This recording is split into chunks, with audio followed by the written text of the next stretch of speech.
हैं और today we are going to study about chapter number 7. मैं आपके साथ अपनी स्क्रीन शेयर करने जा रहा हूँ और ये आपका लेक्चर आपका जी। अच्छा बेटा, आप लोगों ने अपनी फर्स्ट क्लास ट्रेनिंग जो आज हम स्टडी करेंगे उनमें कुछ बेसिक प्रॉपर्टीज हैं हमारे पास ना इसकी ज्योमेट्री की। So in basic definition में हम लोग parallel lines we will study about parallel lines और फिर parallel lines की properties, vertical opposite angle, corresponding angle, alternate angle and interior angles। अगर आप लोग अपनी बुक सामने रख लेंगे तो आपके लिए और ज़्यादा बेहतर हो जाएगा। वैसे ये मैंने जितना मटेरियल लिया है मैंने सारा बुक से ही लिया है, मैंने खुद से टाइप नहीं किया, मैंने बुक को ज़्यादा उसमें फॉलो किया। तो सबसे पहले ये देखिएगा कुछ आपके साथ बेसिक शेप्स है, ये शेयर में कर रहा हूँ। इसमें आपको ट्राइंगल से स्टार्ट हो रहा है, जो सबसे स्मॉलेस्ट जो ज्योमेट्रिकल शेप है दैट इज कॉल्ड ट्राइंगल। और इस ट्राइंगल में आपके पास 3 जो है वो साइड्स हैं। इस तरह हम लोग साइड्स को बढ़ाते जाएंगे तो हमारे पास डिफरेंट शेप आती जाएंगी। लाइक 3 के जो ट्राइंगल है उसके बाद अगर हम 4 साइड पे चलते हैं बेटा तो हमारे पास 4 साइड में एक तो रेक्टेंगल होता है और एक स्फीयर होता है, but they are both known to be quadrilaterals. So quadrilaterals are all 4-sided figure. Next is the pentagon, that we have a 5-sided figure. Then hexagon, 6-sided figure.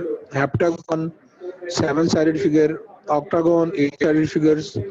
Nonagon, 9-sided figure. और decagon, 10-sided figures. So these are some different shapes. बेटा ये जो आपको knowledge में होनी चाहिए geometry से करने से पहले। आप लोगों ने पहले इनमें से किन शेप्स के बारे में पढ़ा है? बीबा आप बताएं।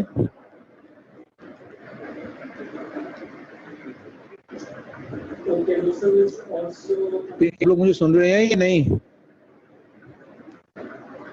जी सर सुन रहे हैं।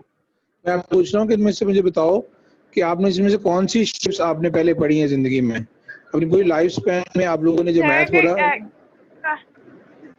ट्रायंगल, क्वाड्रिलेटरल, हाँ, हेक्सागन भी पढ़ा हुआ है और पेंटागन भी पढ़ा हुआ है। बस अच्छा चलें। अब नई चीजें पता है, आप सबको पता है। ठीक है। अच्छा अब देखिएगा आगे एक और चीजें मैंने ना जस्ट आपके नॉलेज चाहिए कि मैंने ना बड़ा एक पेज सर्च किया है, इसमें कुछ बेसिक चीजें हैं जो आपको पता होनी चाहिए। लाइक जो फर्स्ट 10 फिगर्स है ना, सबसे ऊपर वाली 4 यानी रेक्टेंगल, स्क्वायर, ट्रायंगल और sum of angles of triangle, right triangle, Pythagoras theorem, isosceles triangle, equilateral triangle, और इसके बाद थर्ड लाइन में पैरेललोग्राम, सर्कल और बस ये जो शेप्स है ना ये तो आपने 10th तक आपने पढ़ लेनी है। तो इनके बारे में मैंने वैसे ज्यादा शेप्स मेरे पास जो वर्कशीट आ गई थी तो मैंने पूरी लगा दी। तो ये इसका ना एरिया और पेरीमीटर ये आपको ना पता होना चाहिए कि भाई क्या होता है। कुछ बेसिक चीजें हैं, अगर ये दिमाग में होंगी ना तो फिर आपके लिए आगे और प्रॉब्लम्स है वो इजी से इजी होती चली जाएंगी। तो ये पढ़ लीजिएगा, वैसे लेसन का हिस्सा तो नहीं है। लेसन आपका ये शुरू हो रहा है बेटा आज फर्स्ट पैरेलल लाइंस का। पैरेलल लाइंस आप लोगों ने बेटा जिस तरह नाम से जाहिर है आपने यहाँ ये आपकी बुक की पिक्चर ही मैंने यहाँ पेश की है। आप यहाँ 3 जो है वो पिक्चर देख रहे हो। एक तो इसमें ज़ेब्रा क्रॉसिंग है और एक ट्रेन का ट्रैक है और एक आप फील्ड्स देख रही हो जो हमारे पास है। इन तीनों में आपको जो स्ट्रेट लाइन नजर आ रही है बेटा, जैसा रेलवे का ट्रैक है बेटा, ये कभी भी आपस में एक दूसरे को साथ जो है वो मिलता नहीं है, ये हमेशा ऐसे ही साथ साथ चलते जाते हैं। और इन दोनों के ट्रैक्स के दरमियान जो डिस्टेंस है वो भी हमेशा सेम रहता है। अगर ये डिस्टेंस कम हो जाए या ज्यादा हो जाए, दोनों सूरतों में ट्रेन जो है वो ट्रैक से उतर जाते हैं। सो पैरेलल लाइन की भी यही बेटा हमारे पास डेफिनेशन है कि the parallel lines are always same distant apart, कि पैरेलल लाइंस जो है बेटा हमेशा इनके दरमियान जो डिस्टेंस होगा that will be a constant distance, ये चेंज नहीं होगा। जस्ट लाइक एग्जांपल जो आपको ज़ेब्रा क्रॉसिंग की है या और मैंने फील्ड्स वगैरह की एग्जांपल दी है, तो ये ऐसी लाइंस होती हैं जो स्ट्रेट चलती जाती हैं, they never meet each other and the distance between them are always remains constant. Now look at the definition. If two lines lying in the same plane, अब यहाँ प्लेन क्या है, पहले इस प्लेन को समझो। प्लेन वैसे तो हम कहते हैं ना उर्दू में कि यार ये उर्दू में कहते हैं इसको हमवार, बिल्कुल स्मूथ सरफेस, लेकिन मैथमेटिक्स में प्लेन एक बहुत वाइडर मीनिंग में आती है। ये हमारा पूरा स्काई एक प्लेन है, हमारी अर्थ एक प्लेन है, हमारा व्हाइट बोर्ड जो क्लास में लगा हुआ है ये भी एक प्लेन है, हमारे इर्द गिर्द बहुत सारी चीजें। अब प्लेन जो है ये ज्योमेट्री में एक ऐसी चीज है बेटा जिसको हम प्रॉपरली डिफाइन नहीं कर सकते। ये कुछ ऐसी चीजें हैं जिसका हम लोग एक पॉइंट है उसको भी डिफाइन नहीं कर सकते, उसकी प्रॉपर डेफिनेशन ही हमारे सामने मौजूद नहीं है आज तक। कुछ ऐसी शेप्स में ये पैरेलल लाइंस के साथ जब हमने प्लेन को डिस्कस कर रहे हैं, जो भी प्लेन की भी प्रॉपर हमारे पास डेफिनेशन नहीं है, लेकिन मैं आपको बता देता हूँ जो मैं समझता हूँ कि ये बहुत करीब है रियलिटी के। बेटा अगर आपके पास कोई ऐसी छोटी सी जगह हो जहाँ पे आप कोई ऐसे 3 डॉट्स ड्रॉ कर लें, एक लाइन में, एक स्ट्रेट लाइन में ना हो, तो ऐसी उन 3 पॉइंट्स को अगर आप ज्वाइन करके मतलब ऐसी कोई भी बेटा जगह, कोई ऐसी प्लेस, कोई ऐसा पेज, कोई ऐसा पीस ऑफ पेपर जिस पे हम लोग 3 डॉट्स ड्रॉ कर सकें और वो डॉट्स एक स्ट्रेट लाइन के अंदर ना आ रहे हों, तो दैट कॉल्ड अ प्लेन। ये प्लेन की डेफिनेशन है। प्लेन छोटी सी पिद्दी सी भी हो सकती है और बहुत बड़ी लाइक की तरह बड़ी भी हो सकती है। सो यहाँ कहते हैं कि अब हमारे पास सपोज एक पेज है तो वो पेज ही हमारा प्लेन है। तो यहाँ वो कह रहा है कि if 2 lines lying on the plane, अगर हम एक ही प्लेन के ऊपर या एक ही पेज पर एक लाइन, 2 लाइंस ड्रॉ करते हैं और इस तरह से ड्रॉ करें कि दे नेवर मीट, कि वो कभी एक दूसरे को ना मिले, टच और इंटरसेक्ट एट एनी पॉइंट। तो 2 लाइनें इस तरह से ड्रॉ की जाए बेटा तो कभी आपस में मिले ना, कभी आपस एक दूसरे को टच करें और ना ही एक दूसरे को क्रॉस करके जाए, कट करके जाए। Then these lines are called parallel lines. आगे वो कह रहा है पैरेलल लाइंस के बारे में कि parallel lines are always the same distant apart, कि इनके दरमियान हमेशा जो डिस्टेंस है वो बराबर रहता है, डिस्टेंस कम या ज्यादा नहीं होता। अब नीचे हॉरिजॉन्टल है और 2 वर्टिकल लाइंस पैरेलल हैं, तो वे दोनों अलग अलग है जो पैरेलल लाइंस ही कंसीडर होती हैं। इसी तरह नीचे एग्जांपल है ज़ेब्रा क्रॉसिंग की, रेल उस पर ट्रेन के ट्रैक की और फील्ड्स की एग्जांपल दी है। So these are the examples of parallel lines. अब जरा अभी अपनी बुक के पेज पे आप थोड़ा सा नीचे आ जाएंगे तो आपके पास ये डेमोन्स्ट्रेशन है उसकी, ये आपके सामने पेपर के ऊपर, स्लाइड के ऊपर आप अगर बुक का पेज एक वो भी इसी पे वही सेम पिक्चर है। ये आपके पास एक मैंने क्यूब बनाया है। क्यूब एक होता है क्यूब और एक होता है बेटा क्यूबॉइड। जो क्यूब होता है बेटा उसकी ऑल साइड्स इक्वल होती हैं, बट क्यूबॉइड में बेटा ऐसा नहीं है, वहाँ कुछ साइड बड़ी भी हो सकती हैं, कुछ साइड छोटी भी हो सकती है। सर स्क्रीन नहीं शेयर हो रही। जी अब स्क्रीन नहीं आ रही बेटा, नहीं आ रही काके? चलो बेटा देखो मैं अभी दोबारा से जी लगेगी, मैं दोबारा से दिखा देता हूँ। स्क्रीन शेयर नहीं हो रही थी, एक मैं बता रहा कोई मैं ऐड कर लूँ, आई हुई है तो चलो मैं दोबारा आपके साथ शेयर कर देता हूँ। अभी देखें अब आइए। जी सर आ गई है। अच्छा ये मैंने पैरेलल लाइंस पढ़ाई थी, आपकी बुक आपने खोली हुई है बेटा? बस बुक बस ऊपर होनी चाहिए। पैरेलल लाइंस की आपकी चैप्टर नंबर 7 की फर्स्ट पेज है ये, और ये सेकंड उसी पेज के नीचे है। अच्छा इसमें ना ये मैंने क्यूब एक शो किया है। अमूमन जो क्यूब होता है बेटा उसकी ऑल साइड्स इक्वल होती हैं, तो यहाँ आप देख रहे हो कि क्यूब में मैंने काफी पॉइंट्स दिए हैं ABCDEFGH। तो इसमें अगर मैं पैरेलल लाइंस ढूंढने की कोशिश करूं तो देखो AB के पैरेलल कौन सी लाइन होगी, उसके बिल्कुल नीचे देखो CD है। AB जो है वो CD के भी पैरेलल है, AB जो है वो EF के भी पैरेलल है, AB जो है वो GH के भी पैरेलल है। इस तरह जो AD है वो BC के पैरेलल है, AE जो है वो BF के पैरेलल है, जो DG है वो CH के पैरेलल है। ये इसमें बहुत सारी लाइन एक दूसरे के पैरेलल लगी हुई हैं। तो यूं हम लोग जो है वो इस तरह से पैरेलल से बहुत सारी शेप्स भी बना सकते हैं। फिर उसके साथ देखो मैंने और साथ लेफ्ट साइड पे एग्जांपल दी है जिसमें मैंने 3 लाइंस रिप्रेजेंट की हुई हैं, L, M और N। लेट्स सपोज कि मेरे पास 2 लाइंस हैं L और M और विच आर पैरेलल। अब बिल्कुल उन्हीं की डायरेक्शन में अगर मैं कोई और लाइन भी ड्रॉ कर दूंगा बेटा, तो वो लाइन भी फिर उनके पैरेलल ही रहेगी। जैसे एल और एम है तो मैंने एक एन लाइन ड्रॉ कर दी बिल्कुल उन्हीं की डायरेक्शन में, तो अगर उनकी डायरेक्शन में करूंगा तो बेटा वो भी फिर पैरेलल लाइन ही बनेगी हमारे पास। तो इसमें देखिए वो ऊपर से सबसे पहले वो कह रहा है कि let's two lines and N be parallel to the third line M, कि बिल्कुल अगर दो लाइंस पैरेलल हैं एल और एन, अगर उनके दरमियान में कोई और लाइन ड्रॉ करते तो फिर वो भी पैरेलल होगी। इसी तरह से ये सेकंड प्रॉपर्टी है इसकी कि लेट्स सपोज अगर हमारे पास ये 3 लाइंस हैं, आपको नजर आ रही हैं, एक लाइन P है, एक Q है और एक R है, ये तीनों पैरेलल हैं। और उसके बाद आपको 2 लाइंस दिखाई गई हैं, एक L और एक M। ये जो लाइन L है बेटा, इन तीनों पैरेलल लाइंस को कट करके जा रही है, M भी कट करके जा रही है। अगर हम L को देखते हैं बेटा, और पहले L को अगर आप देखते हैं, फिर M की बाद में है, लेकिन उससे पहले हम रीड करते हैं कि वो क्या कहना चाह रहा है। इस पॉइंट को कह रहा है if 3 parallel lines are intersected by 2 transversals. अब ये 3 लाइंस है P, Q और R, और ये जो लाइन L और M है ये ट्रांसवर्सल है। 3 पैरेलल लाइंस हैं, कौन कौन सी, एक लाइन P, एक Q, एक R, और ट्रांसवर्सल कौन सी है, L और M, ये 2 ट्रांसवर्सल है। आगे बताते हैं in such a way that the two intercept one transversal, कि जो एक ट्रांसवर्सल के जो इंटरसेप्ट बन रहे हैं, मगर अगर मैं लाइन L को देखता हूं तो इसके जो इंटरसेप्टर बन रहे हैं, यानी लाइन जो L है वो पैरेलल लाइंस को कट कर रही है at point A, at point B और एट पॉइंट C पर। तो जो इसकी इंटरसेप्शन बन रही है वो एक बनी है AB और एक बनी है BC, यानी एक पार्ट बना है A और B के दरमियान और एक बना है B C के दरमियान।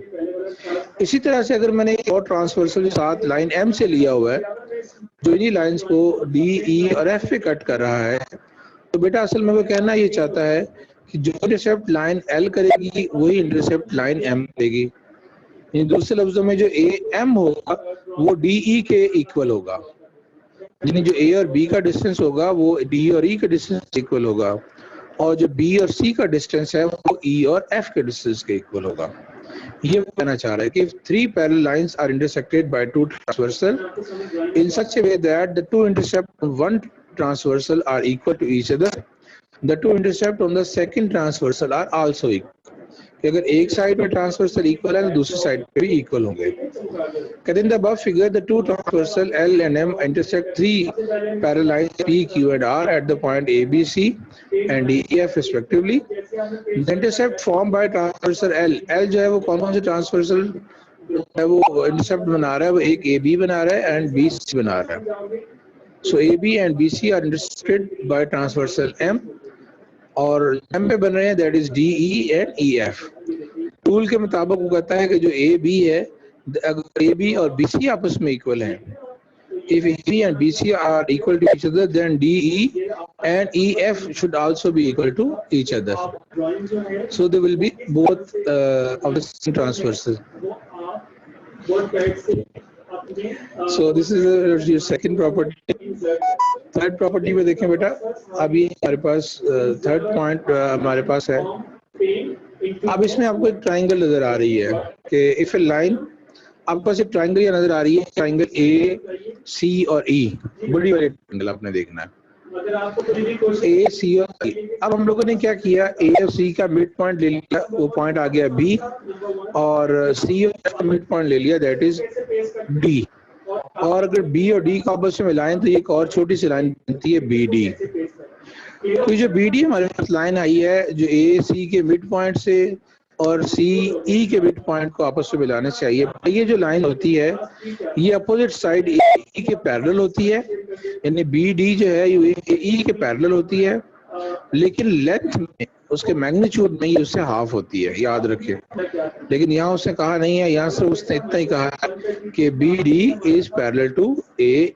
ये आपने इसमें मेन चीज याद रखनी है। पहले प्रॉपर्टी पढ़ें, align through the mid point of the side of A triangle. अगर हम साइड ऑफ द ट्राइंगल है उसके मिड पॉइंट से हम मिलाकर एक लाइन ड्रॉ करते हैं तो ये क्या होगी, that will be parallel to another side. तो ये की जो साइड रह गई है उसके पैरेलल होगी, and side bisect the third side, यानी जो थर्ड साइड है उससे, जिसको हमने कुछ पे किया। कहते हैं in the above figure point B is the mid point of AC and also जो है वो जो कह रहे हैं कि AC होगा और AC जो BD है बेटा that is parallel to A, ये जो आपको मैंने समझाया है। मिड पॉइंट को ज्वाइन करने से लाइन आ रही है BD, ये थर्ड लाइन अपोजिट जो लाइन होगी A, ये उसके पैरेलल होगी। So therefore from the above property D is also the midpoint of CE, यानी अगर AC का मिड पॉइंट B है और CE का पॉइंट क्या होगा, D होगा। और अगर ये BD आपस और AE आपस में पैरेलल हैं तो डेफिनेटली B और D जो है they should be the mid point of the remaining two sides. बस ये अभी प्रॉपर्टी समझने की हद तक ही है, इसकी एप्लीकेशन वगैरह 9th में आनी है। अभी हम 9th में इसको फर्दर डिटेल में स्टडी करेंगे, अभी सिर्फ इंट्रोडक्शन है इसका। ये अलबत्ता कुछ डेफिनेशंस हैं जो आपको पढ़ने वाली हैं। अच्छा यहाँ देखो, यहाँ दो लाइंस, पहले वर्टिकल अपोजिट एंगल को देखें कि two lines are intersecting each other. एक लाइन है AB और एक लाइन है CD। So AB and CD are intersecting each other. अब यहाँ मैंने आपको दो एंगल शो किए हैं, एक छोटी आर्क है और एक बड़ी वाली आर्क है। जो छोटी छोटी आर्क है बेटा, ये नहीं, जो एंगल AOD है ऊपर वाला एंगल AOD है, ये इक्वल होगा नीचे वाले एंगल से, एंगल BOC से, क्योंकि ये वर्टिकल एंगल है। वर्टिकल कहते हैं बिल्कुल लंबाई करो। तो वर्टिकल एंगल जो है AOD ये वाले बेटा angle BOC they are equal and उसके बाद अपोजिट वर्टिकल एंगल की बात करेंगे, angle AOC and angle BOD, they are also equal. So we have two pair of vertical angles here. So whenever two lines intersect each other, the rule is that the vertical angles are congruent or vertical angles are equal. So here we have two sides, two rays or two lines, angle AO, two lines, angle AOB and angle COD, which are intersecting each other at point O, and we have different type of angles. We have four angles here: angle AOC, angle BOD. So angle AOC is vertical to angle BOD, and angle AOD is vertical to angle BOC. So these pair of angles are equal. They are called vertical angles. Now उसके बाद बेटा हम आ जाते हैं corresponding angles के ऊपर। Now अब यहाँ देखो, अभी जो भी डायग्राम पड़ी थी वही चीज आ गई है कि we have two parallel lines, like we have two lines, line L. L basically is a transversal. Parallel lines are line M and N. Line M and N are two parallel lines, while जो line L है बेटा that is a transversal, जो इन दोनों को cut करके जा रहा है। और हमने एंगल्स को नाम दिए हैं यहाँ 1 2 3 4 5 6 7 8। तो आप लोगों ने क्रॉसपॉन्डिंग में देखने के क्रॉसपॉन्डिंग एंगल कौन से होंगे, तो बेटा जो एंगल 1 है उसके एंड क्रॉसपॉन्डिंग, यानी एक पैरेलल लाइन जो ट्रांसवर्सल के साथ एंगल बना रही है, क्रॉसपॉन्डिंगली दूसरी के साथ कौन से एंगल बना रही है। तो अब देखो जो लाइन L है, लाइन M के साथ जो एंगल 1 बना रही है, जस्ट वैसा ही एंगल वो लाइन N के साथ एंगल 5 बना रही है। तो एंगल 1 और एंगल 5 जो होंगे बेटा क्रॉसपॉन्डिंग एंगल होंगे। बिल्कुल इसी तरह जो एंगल 4 है वो एंगल 8 के जो है क्रॉसपॉन्डिंग होगा। एंगल 2 जो है वो एंगल 6 के होगा और एंगल 3 जो है वो एंगल 7 के क्रॉसपॉन्डिंग होगा। तो क्रॉसपॉन्डिंग से मुराद होता है कि बेटा जो एंगल आपने एक लाइन से लिया ट्रांसवर्सल के दरमियान लिया है, वही एंगल आपने दूसरी लाइन और ट्रांसवर्सल के दरमियान लेना है। तो ये आपके पास है क्रॉसपॉन्डिंग एंगल्स। इनकी रीडिंग करें आप अच्छी तरह से। दो एंगल और हैं बस, और फिर आज का टॉपिक खत्म है। अभी तो आपने इसको फोकस करना है, एक अभी जो आने हैं वही नहीं के आने हैं, वर्टिकल अपोजिट एंगल के आने हैं, क्रॉसपॉन्डिंग एंगल्स के आने हैं, और ये अल्टरनेट इंटीरियर एंगल। अच्छा, interior angle, alternate interior angles जो है ना बुक में पहले दिए गए हैं और इंटीरियर एंगल बाद में दिए गए हैं। मैं पहले आपको नीचे वाले इंटीरियर एंगल पढ़ा रहा हूँ।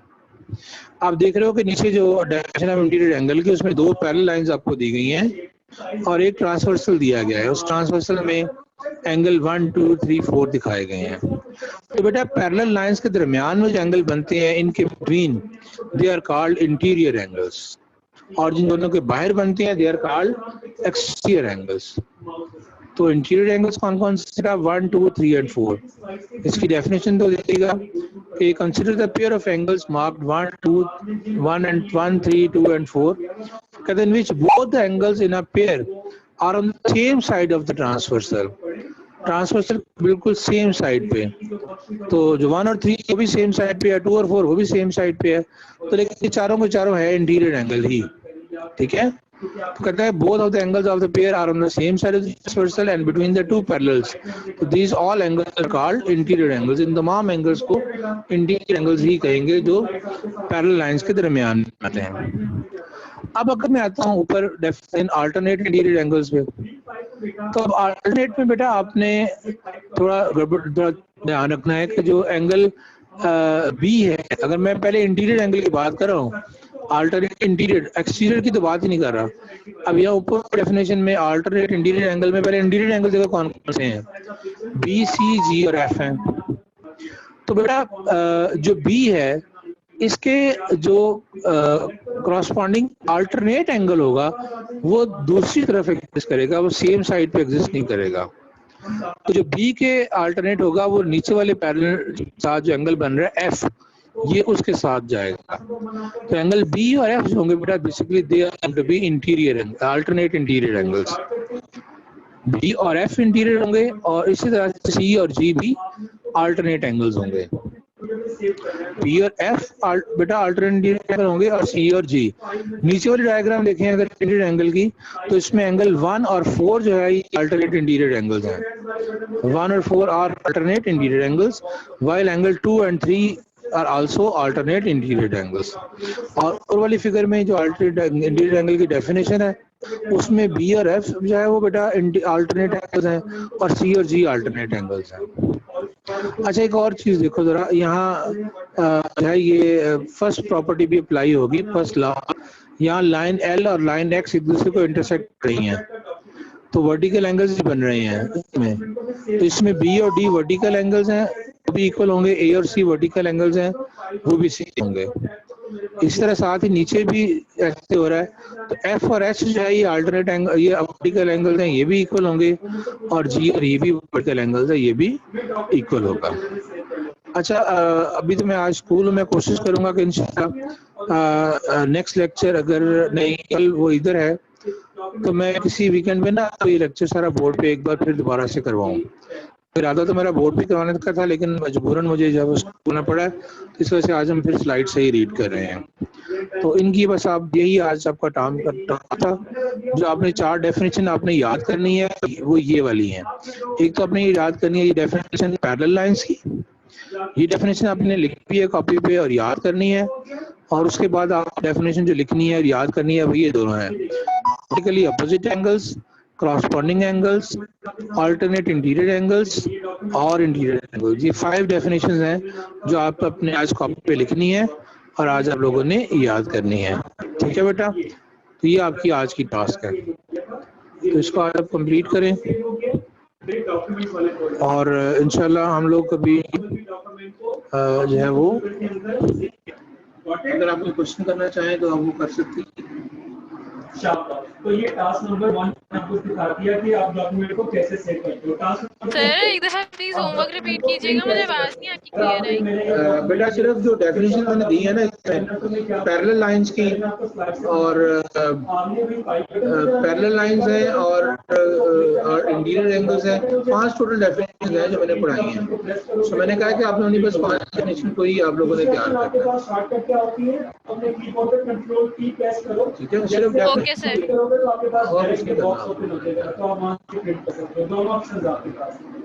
अच्छा मैं इसका प्रिंट लेना चाह रहा हूँ, तो मैं सबसे पहले अब आप लोगों ने जो डेफिनेशन है वो आज लर्न करें। नेक्स्ट वीक इंशाल्लाह फिर देखेंगे बेटा कि मैं आपको हुआ तो आपको ये समझा भी दूंगा, बोर्ड पे भी आपको समझा बटन को प्रेस करूंगा तो मेरा ये डॉक्यूमेंट जो इस वीक यही था। और दूसरी शॉर्टकट की क्या है